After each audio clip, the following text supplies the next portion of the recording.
everyone, it's Elizabeth from Elpis Astrology at elpisastrology.com. Thanks for joining me today. So today I am going to do my take on the astrology and the horoscopes for June 2024.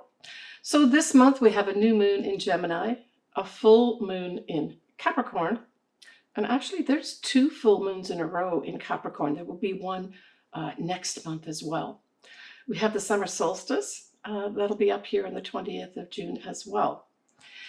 Pluto is going to be retrograde at 1 degree of Aquarius all of June. So I wanted to start off with, just to kind of wrap up this whole devil comet or the Pons Brooks comet, the 12P Pons Brooks comet that is still kind of in our atmosphere. By the 2nd of June, it will be the closest it will come to Earth. But in terms of visuals, everything that I was reading really says that it's going to be the Southern Hemisphere. So my Australian folks and India and all those kinds of continents are going to be able to see it more clearly, but even they will have a little difficulty because even in the Southern Hemisphere, from looking at stellarium anyway, and I'm going to put a link here for those folks that want to put this comet in on stellarium. I'm going to put a link to a really easy video that helps you go through stellarium and put it on. I did it quite easily. But basically it's going to be near the horizon in the evening for folks that are in the Southern Hemisphere. But you'll still be able to see it in June, but it is kind of on its way out. But I didn't in my last video, when I talked about this Pons Brooks comet, talk about, well, what happened 71 or so years ago, because this is about a 71-year cycle. This comet comes around. So we're looking really here at 1953, 1954. It looks like it was identified in both 53 as well as 54, but of note, 1953 for sure was significant for events. Let me just give you a few of them. And for those folks that were born around this year, these 2 years, there may be some significance that come back in your life, some big messages.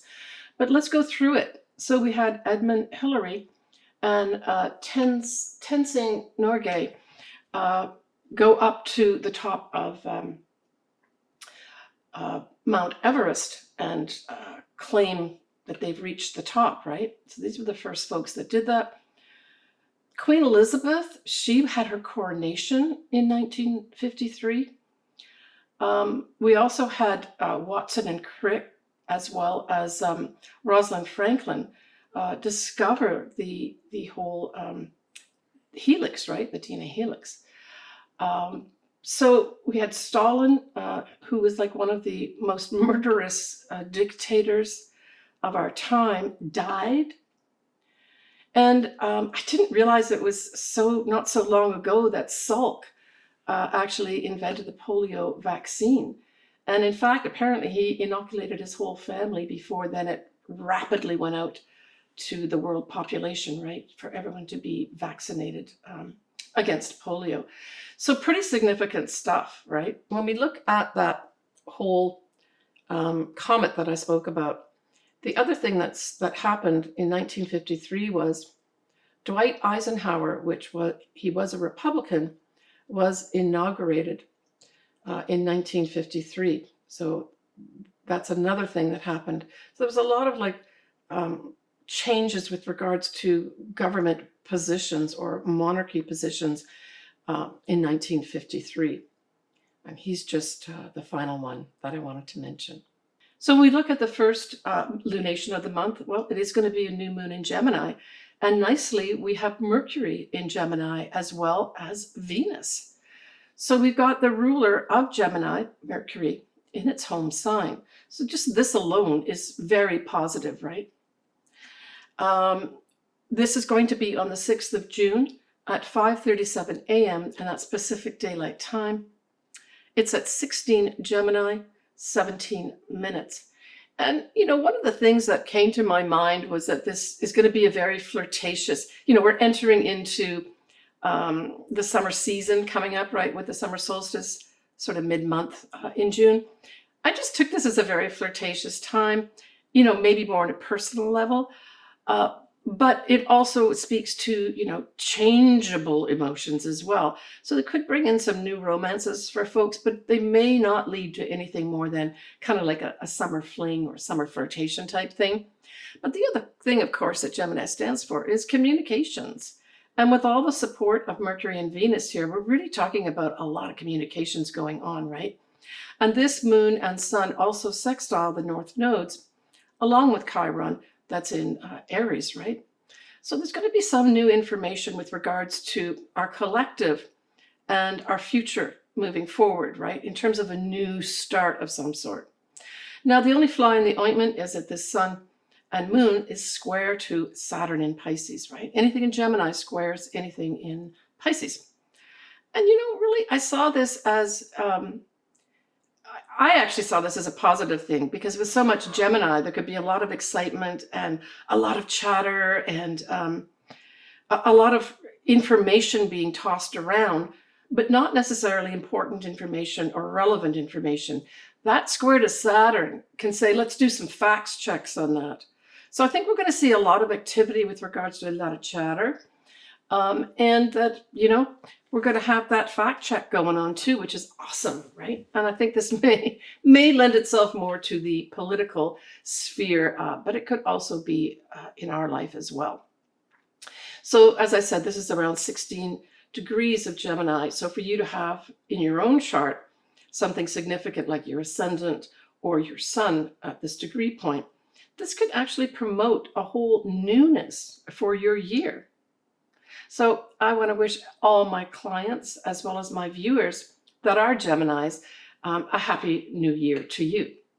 My daughter Victoria was born around this time. She is a Gemini, so I wish her happy birthday. Towards the end of the month, I have my granddaughter Penelope, who is her birthday, although she just enters into Cancer for her son. So happy birthday to both of those. When we look at other things, we look at Jupiter here trying to Pluto, that is retrograde, but still this is really positive. So Jupiter is going to expand favorably anything with regards to what? Humanitarian types of activities. Electronic communications, like the social media, could be abuzz around that 6th of June and new moon in Gemini. The ruler itself, Mercury, will be at 6 degrees of Gemini.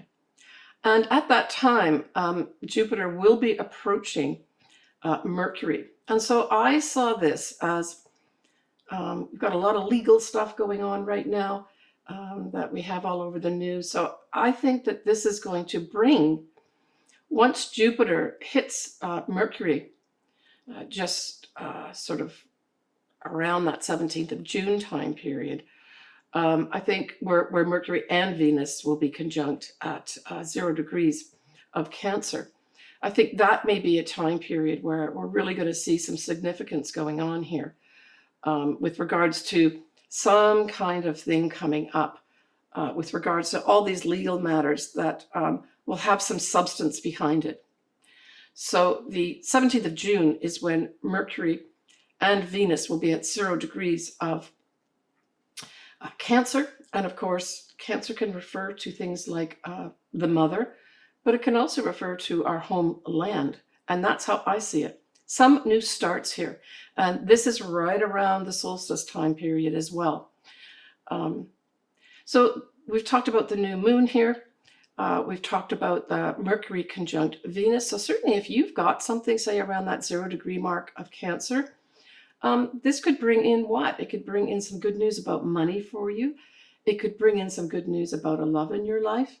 But it can also bring in some good news about a family situation, because Cancer does really refer to Cancer situation. In particular, your mother is featured. And because the solstice does begin around the 0 degree mark of Cancer, that 17th of June could be a standout with regards to something happening that manifests more clearly, not only, say, at the solstice itself on the 20th, but for that whole time period, right? The 3 months before we go to the next new season, right?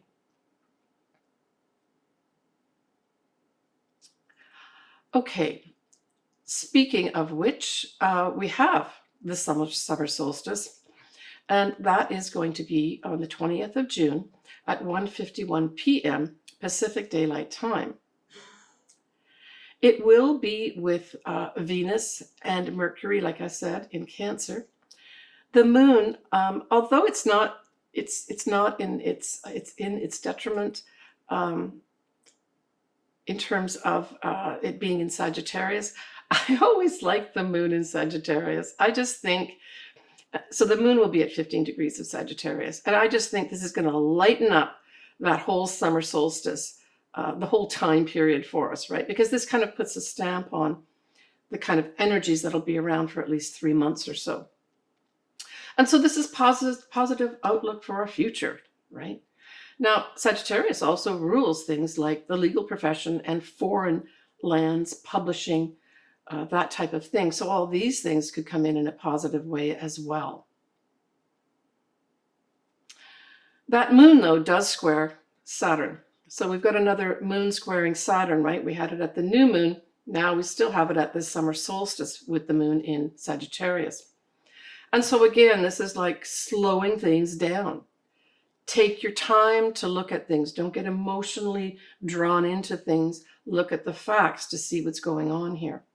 Now, Mercury will be sextiling Mars at this time. So this also says there's going to be opportunities to get your messages out, to get information out, to gather information in at this time. So we're still talking about the summer solstice here. And Venus at this time, the summer solstice, is approaching Mercury. I already spoke about the conjunction, but it is Venus going towards Mercury. So it's like this could also bring in information literally about females, but it can also bring the money markets in here as well. I personally think that this, and then there's another aspect at the end of the month, is going to bring up again the whole thing around anything to do with reproductive rights, right? Yeah. So I think that may be brought up as well at this time too. Maybe even some groups of people, women in particular, putting voice to that, and maybe boots on the ground too, where you start marching for it as well. We haven't seen really any of that in a big way recently. So that may still be on its way to us. So the next lunation we have is going to be the full moon in Capricorn, and that's going to be on the 21st of June at 6:08 p.m. And this is at 1 degree of Capricorn, 7 minutes. And as I mentioned at the beginning, there's going to be a second full moon next month as well, but it'll be at 29 degrees of Capricorn. So we get the beginning of Capricorn and then the end of Capricorn as well. And of course, because it's a full moon, we have the sun in the opposite sign of Cancer at 1 degree of Cancer, right? So we have a lineup here of, first of all, we've got the moon in Capricorn, but it's really kind of on its own in many respects, except by the opposition with the sun. It's really the sun that is taking center place here, because it's going to have the Venus as well as Mercury all lined up in Cancer. So there really is going to be this focus here on our homeland, females, reproductive rights, pregnancies, anything to do with that, discussions and information being brought up here. And remember, we have Neptune at 29 degrees Pisces at this time too. So that's a culminating energy, right? A culminating energy with regards to our spiritual lives, and as well as our aspirations and inspirations as well, right? We have Mercury that is sextile Mars at this time still. We had that also up at the summer solstice, which was just literally the day before, right? So this full moon happens right after the summer solstice. So it's kind of tied into it, even though obviously the moons are different, right? And so we also have that happening where this whole Mercury sextile Mars is carried on for another day, where great activity around communications, around information, that type of thing, especially gathering information, right?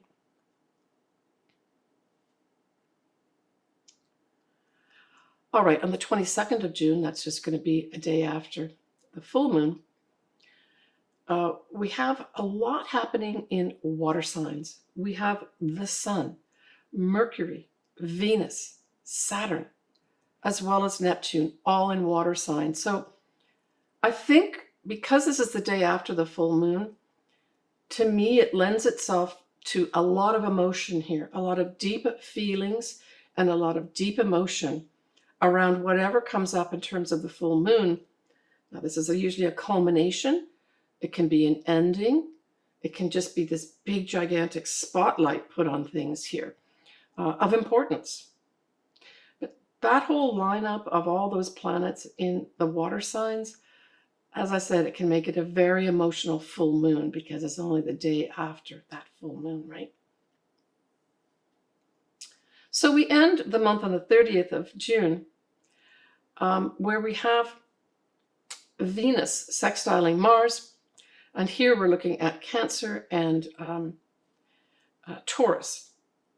We are also going to have Mercury sextiling Uranus at 25 degrees, and that's the Cancer as well as Taurus signs that are involved here. So we really wrap up the month here. And let's not forget also that, you know, when we've got Mars in Taurus, it is in its detriment. Now, generally speaking, it's not the end of the world to have a planet in its detriment, but what it does do is it kind of has that planet, and in this case it's Mars, acting contrary to the sign. And so what does Mars like to do? Mars loves to move forward, action, all that type of thing, right? Lots of energy. And so it says that it's going to be contrary to that. And so this may be more, in terms of Mars, I think a slow burn, a slow release is better than like running around and trying to get things done. So this may also be a time, if we look at the sextile with Venus, where there's some new introduction here with regards to our money markets again. So this could be something that happens at the end of the month that is unexpected, that some kind of information may come out with regards to our money markets. But hey, Venus sextiling Mars, just as a transit itself, if you've got something, say, around that 15-degree mark of Cancer, Taurus, this could bring in an opportunity for a relationship, right? I mean, when we think about it, Taurus is ruled by Venus too, so there's a positive setup here, right? Now, with that Mercury also sextiling Uranus, this is unexpected news coming our way. I mean, maybe something else is going to pop out with regards to all the legal matters going on right now that is going to be significant for us. But we're talking about, you know, Mercury being in Cancer. And as I said, Cancer really refers to the family. It refers to the mother in particular, reproductive rights, anything to do with having children, that type of thing. So we may end the month with more unexpected information coming in here, and maybe unexpected discussions of import, right?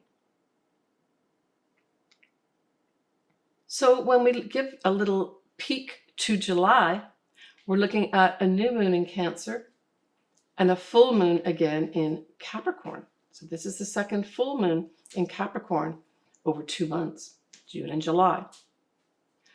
And we will also have Mars is going to be sextiling Neptune at 29 degrees. So this is going to be significant too. This will be some kind of opportunities with regards to, I think, changing up the old guard finally and getting rid of it, right? Because the 29 degrees is the culminating degree of energies, and Mars is energy. So we'll talk about that next month in more detail. So let's move on now to the actual either sun signs and or ascendants. You pick which one. I would say it might be a good idea to listen to both. Start off with your ascendant so you understand the areas of life potentially being involved here. And then listen to your sun sign to just gain additional information that might be important. So Aries that new moon sextiles you and your third house. So hey, for all Aries, if you've got to do any kind of negotiations of importance, I would say that 6th of June is going to be off the charts for you to do that. And this is negotiating anything, negotiating a sales and commerce type initiative, negotiating a writing project, getting a new start in a writing project and getting that started is going to be important for you. Opening up the lines of communications with your siblings and neighbors are all positively aspected here, as is traveling around to deliver messages. And that could be literally, say, somebody like there's traveling nurses that go and do presentations everywhere. Opportunities could come up regarding that too. But working with other people are going to be important, right? Gemini is all about at least 2 people involved or working with other people, right? So communications are really featured for you here at that new moon in a very, very positive way. Now, when we look at that full moon in Capricorn, Aries, well, that squares your sign and involves your 10th house of career, your reputation, your social standing, anything to do with that, even your long-term goals as well. But at that full moon, you have a lot more happening in the opposite house, your 4th house. You've got the Sun, Mercury, and Venus all in Cancer in your 4th house, hanging out there and interacting with your 4th house of family and mother and home in a positive way, in opposition to this square in your 10th house. So I guess this could play out a few ways here. There's going to be another full moon next month. So there's a 2-stage process here, Aries, with regards to your career or your social standing, reputation, long-term goals. And the first part comes up here at the full moon around the 21st of June. I would say you may have to overcome some obstacles or challenges regarding your career, possibly to do with people who are more senior to you. So this could be the manager that says, I want you to do this. I want you to work harder. Here's 5 more things for you to do, and you're not happy about it. But I'm thinking you could still maybe negotiate if that's something like that comes up for you. Because your 4th house at this full moon is positively lit up, this would be a time for you to maybe negotiate, okay, I can take on those extra projects, but I spend so much time traveling either to work or for visiting people. I'm going to have to spend time at home to be able to do all this other stuff that you want me to do, boss, manager. And this sets up a comfy situation for you in your home because your 4th house is positively lit up at the full moon that's square. And it could have you literally doing that. Maybe this full moon brings it all to light and you have to negotiate with people at work that are older or more senior to you to make that happen. For others, other Aries may just say, I've had it. I don't want to do this career anymore. I want to do something completely different. And in fact, it may feature you saying, I want to work from home. I don't want to go in to an office. It doesn't support me. It doesn't nurture me. And I just don't want to do it. This is not the structure I want to live in. And so there are going to be some Aries that decide to do that too. And other Aries who just say, I'm done with this job. I'm done with this career. And you start changing up those structures. So you're more positively supported, right? And like I said, the house of home is very positive here at this new moon. But again, it's a 2-stage process. So there may be some Aries too that decide they're going to retire. That's what I'm thinking. And it's a little more complicated maybe to extricate yourself from your career. And the first part of it starts happening in June. And then the real ending happens for some folks more like July, the actual official, say, retirement for those Aries that want to retire. Yeah. Take care, Aries. All right, everybody. I'm wishing everybody a happy start to their summer because, of course, the official start here in the Northern Hemisphere starts this year on the 20th of June, certainly Pacific time. But then, of course, we're looking at the Southern Hemisphere where we're looking at the beginning of winter, right? If you'd like your chart done, or you'd like a combo done where I put together a quick look at your astrology and I do a tarot reading, I have a service to do that too. I love doing anything to do with astrology as well as the tarot cards. So feel free to reach out to me. If you're not sure what to do, you can always just email me and we can discuss stuff back and forth, or you can go directly to my services tab and pay there. But I really am wishing everybody a very, very happy and positive and loving and supportive summertime period. Get out there and enjoy yourself, and don't be afraid of being you. I'll talk to you all next month in July. Bye for now, sending you lots of love.